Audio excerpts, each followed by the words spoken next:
Science treasure hunters. हम legend की series को कर रहे थे, जिसको आज हम कंटिन्यू करेंगे। हमने अपने प्रीवियस वीडियोस में एंशिएंट इंडिया को पूरी तरीके से कंप्लीट कर लिया था और साथ ही साथ भक्ति मूवमेंट और सूफी मूवमेंट को भी हम कर चुके थे। तो बहुत राजा महाराजा की बात पहले कर चुके थे, फिर हमने ब्रेक लिया और भक्ति मूवमेंट को पढ़ा था, लेकिन अब फिर से राजा महाराजा को पढ़ने का टाइम हमारा फिर से शुरू हो गया है। तो अब इसमें बहुत इंटरेस्टिंग किंग्स के बारे में हम पढ़ने वाले हैं। तो आज हमें जो देखना है वो पढ़ना है अर्ली मिडिवल पीरियड, ठीक है। जो अर्ली टाइम था, मिडिवल पीरियड को भी हमने पार्ट रखा है, लेटर मिडिवल पीरियड और अर्ली मिडिवल पीरियड में, ठीक है। तो आज हमें जो पढ़ना है that is the early medieval period, जिसका टाइम पीरियड कहाँ से कहाँ तक है, 650 टू 1206 तक का जो टाइम पीरियड है वो उसको हमने क्या बोला है, उसको बोला है अर्ली मिडिवल पीरियड। चलो स्टार्ट करते हैं। तो इसमें सबसे पहले हमें देखना है नॉर्थ इंडिया, क्योंकि हमने जैसे इंडिया के हम हिस्ट्री पढ़ते हैं तो हम कैसे पढ़ते हैं, नॉर्थ इंडिया में बांट दिया है और साउथ इंडिया में बांट दिया है, फिर उसको हम पढ़ते हैं, क्योंकि इंडिया की हिस्ट्री काफ़ी ज़्यादा वास्ट है, ठीक है। तो इसको एकदम से हम पूरी इंडिया के एक साथ अगर हम पढ़ने बैठेंगे तो काफ़ी कंफ्यूजिंग रहेगा।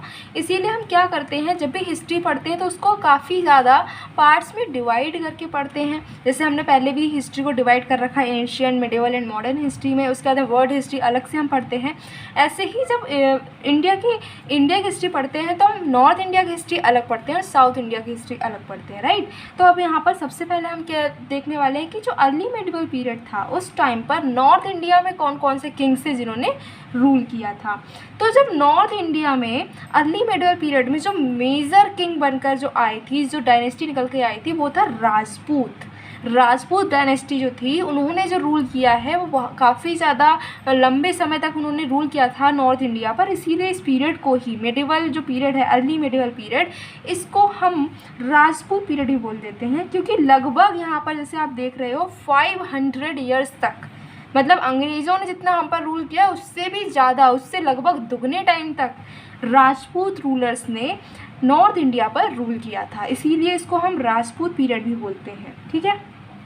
अब ये जो टेबल दे रखी है इसमें जो इम्पोर्टेंट रूलर्स थे उनके नाम दिए गए हैं। राजपूत रूलर के पर्टिकुलर हर एक रूलर की पूरे रूल के बारे में नहीं बताया गया है। यहाँ पर एक शॉर्ट में एक टेबल दी गई है, जिसमें से, क्योंकि हम जो पढ़ रहे हैं हिस्ट्री लीजेंड से पढ़ रहे हैं, लीजेंड में क्या होता है, एग्जाम पॉइंट ऑफ व्यू से जो हमारे लिए इंपॉर्टेंट न्यूज़ है या फिर इंपॉर्टेंट किसी भी टॉपिक पर जो भी हमें पकड़ होनी चाहिए वही पॉइंट्स दिए गए होते हैं, राइट। तो हमें यहाँ पर क्या देखना है कि जो राजपूत रूलर्स थे जिन्होंने इंडिया पर रूल किया था, उनके नाम, उनकी कैपिटल कौन कौन सी थी और उसको किसने, जो डायनेस्टी थी उस टाइम की, उसको किसने फाउंड किया, ये हमें देखना है। टाइम पीरियड बस थोड़ा सा देखना है, इतना नहीं कि याद करने बैठ जाओ कि इस ईयर में ये थे, इस ईयर में, इतना टाइम पीरियड नहीं पूछा जाता है। सो हमें इसका, अगर हम टाइम पीरियड याद करने बैठेंगे तो और कुछ याद नहीं कर पाएंगे, इसलिए टाइम पीरियड बस एक बार पढ़ लेना है, ठीक है, जिससे हमें एक आइडिया हो कि हाँ इस टाइम पीरियड पे ये वाली डायनेस्टी इंडिया में चल रही थी। लेकिन ये नहीं कि पर्टिकुलर हर एक ईयर याद करने बैठे, राइट। तो हम देखते हैं यहाँ पर कौन कौन से राजपूत किंगडम्स थे जो इंडिया में एग्जिस्ट कर रहे थे, ठीक। सबसे पहले आता है चौहान जो थे उन्होंने दिल्ली और अजमेर पर रूल किया था 7th सेंचुरी में, ठीक है। इनकी कैपिटल थी दिल्ली, ठीक। इसके फाउंडर कौन थे, चौहान डायनेस्टी के जो फाउंडर थे वो थे वासुदेव, ठीक। इजी नेम है, याद हो जाना है।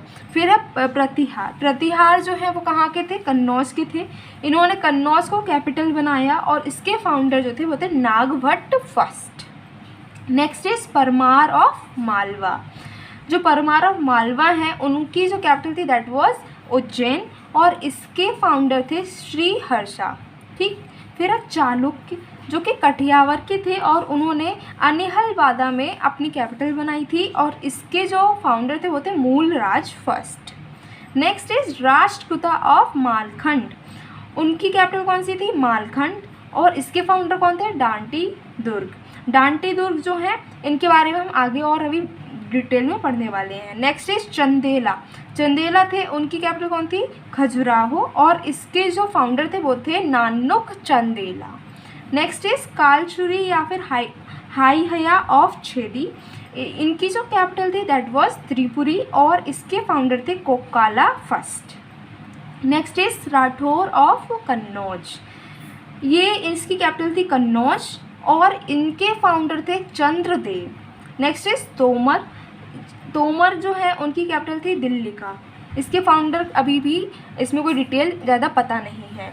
Next is Sisodia. सिसोदिया जो है वो उन्होंने मेवाड़ पर रूल किया और चित्तौड़ उनकी कैपिटल थी, और इसके फाउंडर थे बप्पा रावल।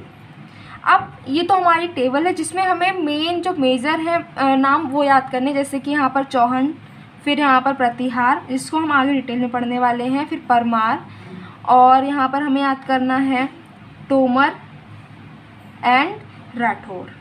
ये कुछ मेजर जिनको हमें याद करना ही करना है। नेक्स्ट हमारा जो यहाँ पर हेडिंग हम देख सकते हैं दैट इज़ दी ट्रीपार्टीड स्ट्रगल। ये काफ़ी फेमस स्ट्रगल रहा है ये हमारी मेडिवल हिस्ट्री में, जिसको हम डिस्कस करते हैं। तो इसमें क्या है, इसमें एग्जैक्टली ये हुआ है कि पावर के लिए लड़ाई की गई है। अब जैसे कि 3 जो किंग्स थे वो सुपर पावर थे, ठीक है। अब वो ग्रेट पावर तो बन गए थे, लेकिन 3 लोग स्ट्रॉन्ग हैं तो वो क्या चाहते हैं, 3 लोग अगर स्ट्रॉन्ग हैं या फिर 2-3 लोग ज़्यादा अगर स्ट्रॉन्ग है तो वो चाहते हैं कि इनमें से भी सबसे ज़्यादा स्ट्रॉन्ग मुझे बनना है। पहले तो स्ट्रॉन्ग बनते हैं, फिर लोगों के बीच में क्या होता है, ये होड़ लग जाती है कि हमें सबसे ज़्यादा स्ट्रॉन्ग बनना है, और ये सबसे ज़्यादा स्ट्रॉन्ग बनने की लड़ाई यहाँ पर है। That is the tripartite struggle. 3 party हैं इसीलिए इसको हम ट्रीपार्टीड स्ट्रगल बोलते हैं। इसमें क्या है, 3 पावर थी 8th सेंचुरी में जो आपस में इसलिए लड़ रही थी जिससे कि वो सबसे ज़्यादा पावरफुल बन जाए। वो पार्टी कौन सी थी, पहले थे पाल, फिर थे गुर्जर प्रतिहार और राष्ट्रकूटा, ठीक है। पाल कहाँ पे थे, ईस्ट में रूल कर रहे थे, गुर्जर प्रतिहार नॉर्थ में रूल कर रहे थे, और राष्ट्रकूटा जो थे वो डेक्कन में रूल कर रहे थे। और मेजर लड़ाई यह थी कि अब तीनों हम पावरफुल तो हैं, लेकिन हम में से एक कोई ऐसा होगा जो सुपर पावरफुल बनेगा, सबसे ज़्यादा पावरफुल होगा। इस बात की यहाँ पर लड़ाई हो रही थी। और जो मेन आपका डिज़ायर क्या थी, किसको जीतना था, कन्नौज को। कन्नौज जो सिटी है उसको काफ़ी पावर के लिए देखा जाता था। कन्नौज जिसके पास है वो सबसे ज़्यादा पावरफुल है ऐसा माना जाता था, इसीलिए ये लोग कन्नौज के लिए लड़ रहे थे, कन्नौज हमें मिल जाना चाहिए। अब जो 3 पार्टी हैं उनके बारे में हम डिटेल में यहाँ पर देखेंगे। सो फर्स्ट इज पाला। देखो तीनों जो पार्टी हैं वो सुपर पावर बनने के लिए लड़ रही हैं, तो ये तो पक्का है कि उनका जो टाइम पीरियड वो लगभग सेम ही होगा। तभी तो उस टाइम पीरियड में तीनों लोग अगर रूल कर रहे हैं तो एक ही टाइम पीरियड में रूल करते होंगे, तभी तो वो मोस्ट पावरफुल बनना चाह रहे हैं, राइट। सो यहाँ पर टाइम पीरियड लगभग सबका सेम रहेगा। तो पाला का जो time period that is 750 to 1150 के बीच में इनका रूल रहा है, और इनकी कैपिटल हमें याद रखनी है दैट इज़ दी मुंगेर। और मुंगेर कहाँ पर है, वो है बिहार में।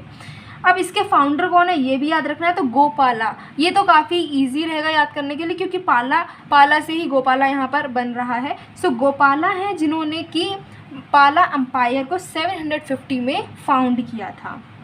उसके बाद में जो इनमें से एक पावरफुल किंग निकल कर आए who was the Dharmapal. Dharmapala हम इसको बोल सकते हैं। उन्होंने क्या किया, गोपाला को सक्सीड किया था, और नालंदा यूनिवर्सिटी, जैसे कि हम पहले अपने लेक्चर्स में देख चुके हैं कि नालंदा यूनिवर्सिटी जो थी वो डिक्लाइन हो रही थी, उसको फिर से रिवाइव करने का काम किया है धर्मपाला ने। उन्होंने क्या किया था, नालंदा यूनिवर्सिटी को रिवाइव किया था, जो डिक्लाइन हो रही थी उसको फिर से रिवाइव किया था। और साथ ही साथ में इन्होंने एक और यूनिवर्सिटी फाउंड की थी that was the Vikramshila university. तो इन्होंने क्या किया है, 2 यूनिवर्सिटी पे काम किया है। एक नालंदा यूनिवर्सिटी जिसको इन्होंने क्या किया, डिक्लाइन हो रही थी, ऑलरेडी एग्जिस्ट थी वो, लेकिन वो डिक्लाइन हो रही थी, उसको इन्होंने रिवाइव किया और एक नई यूनिवर्सिटी बनाई that was the Vikramshila university.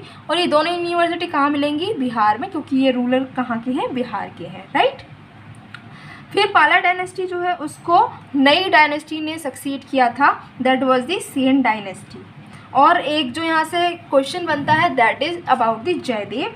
Jaydev जो है ग्रेट कोर्ट पोइट थे, कहाँ के, लक्ष्मण सेन के। लक्ष्मण सेन के ही एक पोइट थे जयदेव। नेक्स्ट इज प्रतिहार। अब हमने पाला के बारे में पढ़ लिया। एक पार्टी तो ये थी, 3 पार्टी हमें देखनी है, तो एक पार्टी तो होगी पाला। सेकंड इज प्रतिहार। प्रतिहार का भी टाइम पीरियड देखो लगभग सेम ही है, 730 to 1036 ये टाइम पीरियड है प्रतिहार का। प्रतिहार को गुर्जर प्रतिहार भी बोला जाता है। क्यों बोला जाता है, क्योंकि वो गुजरात से बिलोंग करते थे, गुजरात से आए थे Pratihar, that is why they are known as Gurjar Pratihar. इनमें जो सबसे ग्रेट रूलर रहे, प्रतिहार में सबसे ग्रेट रूलर रहे, ही वॉज भोज, राजा भोज। तो वो राजा भोज जो है वो कौन सी डायनेस्टी से बिलोंग कर देता तो ही बिलोंग्स टू प्रतिहार डायनेस्टी। इनका टाइम पीरियड क्या था 732 1036। जो राजा भोज हैं वो किसकी पूजा करते थे, तो वो पूजा करते थे विष्णु की, एंड उनको इसीलिए टाइटल भी मिला था आदि बारह। So question can be arise that the आदि बारह was a title given to whom? So it was the title that was given to Raja Bhoj who belonged to Pratihara dynasty. ठीक है, फिर है नेक्स्ट पार्टी। दो पार्टी हम देख चुके हैं, अब आती है third party. Third party was Rashtrakutas. ठीक है, इनका टाइम पीरियड है 752 to 973। इनको किसने फाउंड किया था? राष्ट्रकूटा डायनेस्टी के फाउंडर कौन थे? तो हमने जैसे कि टेबल में भी देखा था, तो डांटी दुर्ग जो हैं उन्होंने इसको फाउंड किया था, और उनकी कैपिटल क्या थी? कैपिटल थी मालखंड। ठीक है, राष्ट्रकूटा रूलर्स तो काफ़ी हुए हैं, लेकिन उनमें सबसे ज़्यादा मोस्ट पावरफुल या फिर ग्रेट रूलर जो है, ग्रेट रूलर दो हैं। एक है गोविंद थर्ड एंड अमोघ वर्ष। ये काफ़ी ग्रेट रूलर माने जाते हैं राष्ट्रकूटा डायनेस्टी के। अमोघ वर्ष जो है उन्होंने 64 साल तक इंडिया पर रूल किया था, लेकिन वो वॉर को ज़्यादा प्रेफरेंस नहीं देते थे। वो उनका जो रुझान था वो कहाँ था? रिलीजन में और लिटरेचर में काफ़ी इंटरेस्ट उनका था, लेकिन वो एक अच्छे ऑथर भी थे। उन्होंने एक बुक भी लिखी, दैट इज़ कवि राजा मार्ग। So question here can be arise that कवि राजा मार्ग is being composed bye whom? सो अमोघ वर्ष इज़ द आंसर हियर। फिर है फेमस रॉक कट टेम्पल है कैलाश का, जो एलोरा में एक कैलाश टेम्पल है, वो किसने बनवाया? So it was being built by the Krishna first. वो कहाँ के राजा थे? वो राजा थे मालखंड के, और वो राष्ट्रकूटा डायनेस्टी से बिलोंग करते थे, कृष्णा फर्स्ट। तो यहाँ पर हमने 4 राजा का नाम देखा है। डांटी दुर्ग उन्होंने फाउंड किया है, फिर गोविंद थर्ड एंड अमोघ वर्ष ग्रेट रूलर थे, और कृष्णा फर्स्ट जिन्होंने एलोरा में कैलाश टेम्पल बनवाया है। अब ये तो 3 पार्टी के मेजर रूलर्स थे, या उनके बारे में हमने पढ़ा। अब कुछ और भी रूलर्स हैं जो काफ़ी इंपॉर्टेंट हैं, उनके बारे में अब हमें देखना है। सो पहले है पृथ्वीराज चौहान। इनका नाम हम सब ने सुना हुआ है। तो ये क्या है? इन्होंने दिल्ली और आगरा पर रूल किया, और 2 बैटल्स इन्होंने लड़े थे। पहला battle of Tarain, first battle of Tarain 1191 में लड़ा गया था। इसमें किसके अगेंस्ट ये लड़े थे? मोहम्मद गौरी के अगेंस्ट ये लड़े थे। यहाँ पर देखो, मोहम्मद गौरी के अगेंस्ट लड़े थे, और इन्होंने मोहम्मद गौरी को हरा भी दिया था। लेकिन मोहम्मद गौरी ने अगली साल फिर से इंडिया पर इन्वेट किया 1192 में, जिसमें ये हार गए मोहम्मद गौरी से। और फिर मोहम्मद गौरी ने क्या करा? दिल्ली पर अपना राज शुरू कर दिया था, दिल्ली को कब्जा लिया था। ठीक है, तो पृथ्वीराज चौहान ने पहली बार जब बैटल ऑफ तराइन हुआ था उस टाइम पर मोहम्मद गौरी को हरा दिया था, उसको भगा दिया था हरा कर। लेकिन फिर से मोहम्मद गौरी ने क्या करा? इन्वेट किया इंडिया पर, और उस टाइम पर ये हार गए और मोहम्मद गौरी जीत गया। और इसी के साथ में नॉर्थ इंडिया में इस्लाम जो है वो इस्टेब्लिश हुआ, और धीरे धीरे फिर वो साउथ में भी फैल गया। Next king is Jaichand. Jaichand Rathore वो लास्ट राजपूत किंग हैं जिसको डिफीट किया था मोहम्मद गौरी ने बैटल ऑफ चंदावर में। तो बैटल ऑफ चंदावर किसके बीच में लड़ा गया था? जयचंद के बीच में और मोहम्मद गौरी के बीच में, जिसमें जयचंद हार गए थे। Next is Rana Kumbha. ठीक है, ये मेवाड़ के राजा थे, फेमस रूलर ऑफ मेवाड़। इन्होंने मोहम्मद खिलजी को हराया, और मोहम्मद खिलजी को हराने के बाद में इन्होंने विक्ट्री टावर भी बनवाया था। कहाँ बनवाया था? चित्तौड़ जो है, चित्तौड़ का बहुत फेमस किला है, वहाँ पर विजय स्तंभ बना हुआ है। तो वो किसने बनवाया था? राणा कुंभ ने बनवाया था। किसकी विक्ट्री पर? खिलजी से जब वो जीत गए तब उन्होंने ये टावर बनवाया था।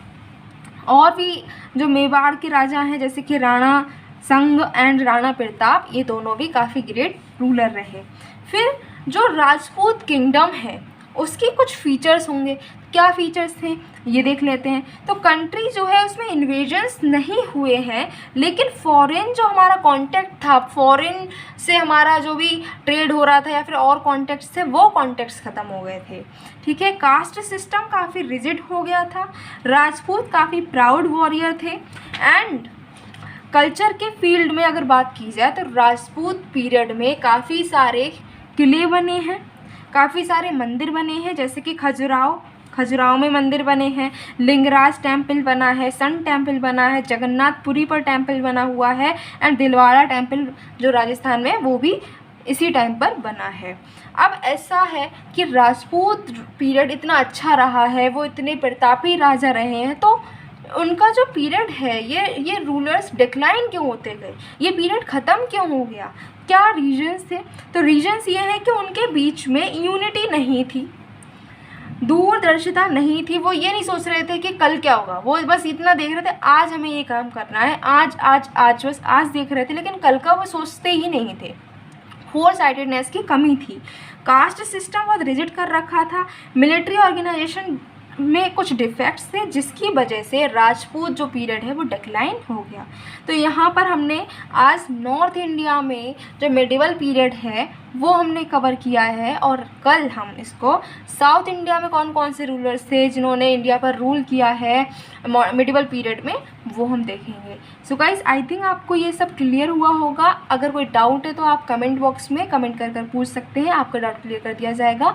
सो till then keep your knowledge treasure hunting on. मिलते हैं नेक्स्ट वीडियो में साउथ इंडिया का, जिसमें हम डिस्कस करेंगे रूलर्स को।